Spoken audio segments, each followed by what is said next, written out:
নমস্কার বন্ধুরা, উর্মিলা কিচেন। আজ আপনাদের বানানো দেখাবো টমেটো ভর্তা। 3টে টমেটো নিয়েছি, মাঝখান থেকে কেটে নেব। টমেটোগুলো কাটা হয়ে গেছে, একটা পাত্রে নিয়ে নিলাম।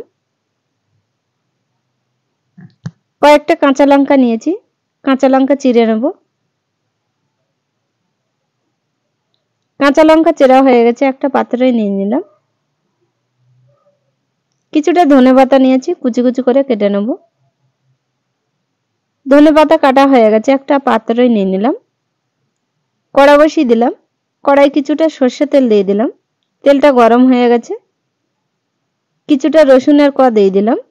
এক এক করে টমেটো কেটে রেখেছিলাম দিয়ে দিলাম। কাঁচা লঙ্কা দিয়ে দিলাম। হালকা আছে টমেটোটা ভেজে নেব। ঢাকনা দিয়ে দিলাম। 5 মিনিট পরে ঢাকনাটা তুলে টমেটো উল্টে দিলাম। এক পিঠ করে হয়ে গেছে, উল্টে আরেক পিঠ ভেজে নেব। ঢাকনা দিয়ে আরেকটু ভেজে নেব, আরেক পিঠ। টমেটোগুলো ভাজা হয়ে গেছে, একটা পাত্রে তুলে নিলাম। টমেটোগুলো ঠান্ডা করে নিয়েছি, উপরে ছালগুলো তুলে ফেলে দেব। স্বাদ মতন লবণ দিয়ে দিলাম। একটা পেঁয়াজ কুচিয়ে রেখেছিলাম দিয়ে দিলাম।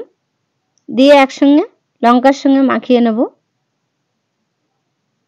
টমেটোগুলো মাখিয়ে নেব।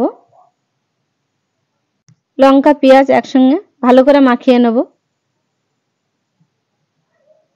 কেটে রাখা ধনেপাতা দিয়ে দেব। ধনেপাতাগুলো দিয়ে আরেকটু মাখিয়ে নেব। টমেটো ভর্তা হয়ে গেছে, একটা প্লেটে পরিবেশন করলাম। আপনাদের ভালো লাগলে কমেন্ট, শেয়ার, লাইক, সাবস্ক্রাইব করবেন। আপনারা ভালো থাকবেন, সুস্থ থাকবেন।